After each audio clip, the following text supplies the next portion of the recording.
Күйін кештім мен бүгін көк бөрілердің жаралы. Адым сайын аңдыған қақпаннан сирақ қанады. Арландарым атылып бірделер кезді даланы. Айналамның барлығы ши бөрі болып барады. Тексіз иттің күшігі қойдай боп жүннен қырқылды. Бөрі басар дегендер сырғалы болып құртылды. Бөлтірігім сақ болшы, заман келсе де мың түрлі. Сыпырған мен терімді, сыпырмас ешкім рухымды.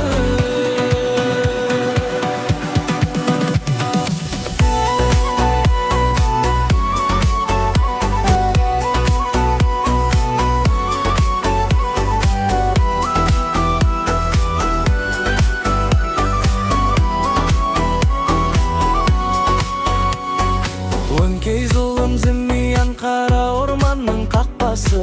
Қара жерде шыңғыртар жонынан тілген таспасы. Тұлпар етпес есекті маңдайға жаққан қасқасы. Сандуғаштай сайрады абадандардан басқасы.